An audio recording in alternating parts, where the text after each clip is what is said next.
herbs in that box, or however you get the cleanse. The cleanse isn't that's not cleansing you. Your body's gonna do that. You're supplying the raw materials that your body needs to clean up those 7 channels. Y'all like my clean up? That's a broom. See, Willie D is the clean up man. Anyway, so the cleanse actually establishes or gives your body what it needs to actually function and do what it needs to do. So your body actually can heal itself if you give it what it needs. An analogy that I really, really like is that given the choice between having a cup of clean water and a cup of dirty water, a person is going to choose the clean water all the time. But if all they have available is dirty water, they're going to drink the dirty water because they don't want to be thirsty. And so that's the same thing that your body is going through. Given the choice, it's going to function a lot better if it has proper nutrients and herbs and that all 7 channels of elimination are working properly. But if they're not, if nobody's doing cleanses or detoxes or eating properly, your body's going to do the best that it can, but sometimes it can it starts to slowly break down and not function as well. Things to expect on a cleanse, it will help you to establish 2 to 3 bowel movements a day. If you already have 2 to 3 bowel movements a day, good for you. It's going to just make those more efficient.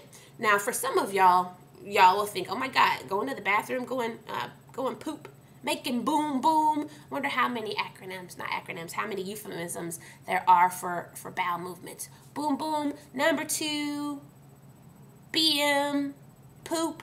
Some of them will get a little crass. I'm sorry. I just like to list them all because I think it's funny.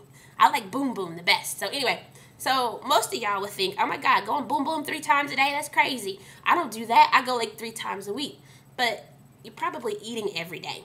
I'm sure most of you watching this video right now are eating every day. So wouldn't you think that you should be going poop every day? If you eat 2 to 3 meals a day, then you should be eliminating 2 to 3 times a day. That makes sense. What goes in must come out. And for those of you who are eating 2 to 3 times a day or more, ask yourself, what's all that dookie doing in there? What's it doing? Just hanging out, chilling, making friends with your colon, saying hi to your spleen? If it's in there that long, how are you absorbing your food properly? How are you getting all your nutrients if what you put in on Tuesday don't come out until Friday? Ugh. And when it comes out, you know, it's supposed to have a smell, but it's not supposed to knock you down. It's not supposed to be like putrid. That means something's wrong. That is how your body lets you know something's going on. It'll either make you stink, it'll come out of your mouth, or it'll come out of your sit-upon, or it'll come out of your armpits. If you have a really strong BO and you know you bathe every day and you're doing what you need to do a cleanse because something inside of you is rotting. That's what that stank is. There's something inside you rotten and making it just should not be that stinky. I mean, it just shouldn't be. So that's the way your body's letting you know, hey, something's going on. Something ain't right. Now, oftentimes, I've had people tell me, well, I went to my doctor and they said having bowel movements 2 to 3 times a week is normal. And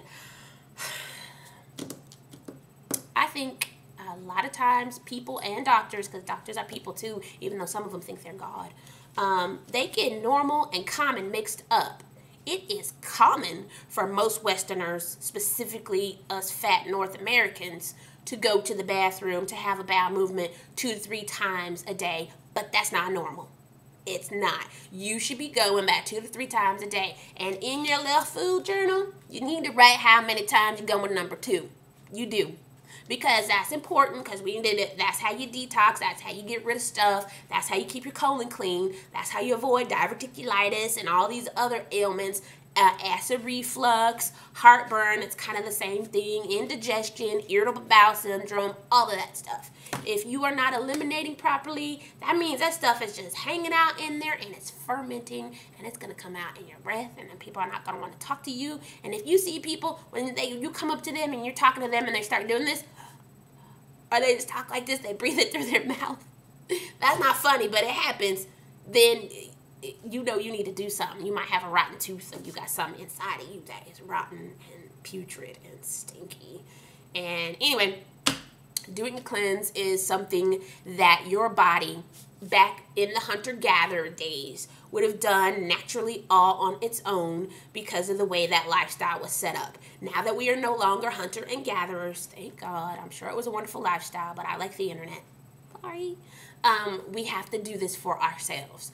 And I'm not necessarily saying that you have to fast. Some people fast all the time for religious and spiritual purposes. Like I said before, I'm from the ghetto, and not eating for days on end is something that just kind of scares me. And maybe it's because I grew up poor, and people who don't eat to me in my mind are poor, yada, yada, yada. That's my own personal stuff. So I tend not to fast. I will detox, and I'm actually going to be doing a detox soon. And that means that I have to... What's wrong, Doobie? Come here. I'm sorry, that's my cat. He's making funny sounds. Come here. Oh, poor baby. Oh. Say hi to the people, Doobie. He don't want to be up here. Anyway, what were we talking about? Detoxing, sorry. And fasting. So, but your body expects that. And until our body evolves to the next, 41st century, until we in Star Trek time or whatever, you're just going to have to do it. Your body can't do it on its own. You're going to have to help your body out, so you need to detox. There are several companies out there that make excellent detoxes. That was cat litter. Nasty. Sorry. That's gross. I gotta wash my hands. Anyway, your body expects you to do this, and it will function better if you detox. Now, how many times should you do this? I would say, for the most part, if you're doing basic stuff, at least twice a year. Think of it as spring cleaning. And then think of it again as you have people coming over for the holidays and you want them to enjoy their stay at your house. So you clean up so it's nice and presentable. Now, there are several different levels of cleansing. If you've never, ever done a cleanse before, then you need to do what's called a whole body cleanse. That's the equivalent of picking up all the big pieces before you start really getting in and doing something specific, like a liver cleanse or a candida cleanse or a heavy metal cleanse. So I would recommend, there go that stank chihuahua, look, Canellis.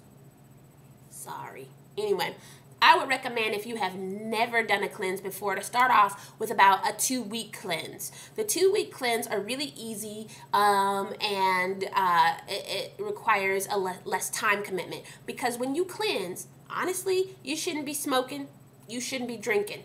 You just shouldn't. It's going to mess your cleanse up, and it's going to make you feel really, really bad. And that's an easy time frame for you to say, okay, from this point to this point, I will not be smoking, I will not be drinking, and I will be eating as healthy as I can, or a little bit healthy, more healthy than normal. Once you've done that and you've established, hey, I can do this, I feel great, then you want to move on and maybe do like a 30-day cleanse. It's important when you detox or cleanse that you not only use that whatever kit you decide to get, and I won't go into all those now, that's another video, but it's important that you also make sure that you take it with the fiber and an essential fatty acid. And it's important because what the fiber is going to do, and the type of fiber that you get is really, really important. You need more undigestible fiber, which is also called insoluble fiber, than you do digestible fiber, which is also called soluble fiber. And the reason why is because that digestible fiber tends to expand like this. And if you get too much of that and you don't get enough water, it's going to soak all the water up. It's going to cause cramping and gas and bloating and constipation. Now, what the insoluble fiber does is it pushes out like that. And so if you have more of this than this, you won't get gas, bloating, and constipation. Also, what's important is that fiber really latches on to the toxins that you're trying to get rid of. So when you have a bowel movement or a boom boom, or you go poo or number 2, or you drop the kids off at the swimming pool, you take all that out there with it. So that's why that fiber is important. Also, what's going to happen with the essential fatty acid, and that can be fish oil or flax oil or a combination of the two, or several different oils, omega-7, that's going to lubricate your upper and lower bowel. It's going to help with inflammation. It's going to stave off any hunger or anything like that. And it's also anti-inflammatory, and that's really, really good to, it's good for your cells too. It gets in there and kind of cleans everything out. So when you do a detox, you need to also do it with the fiber that has more of the undigestible fiber.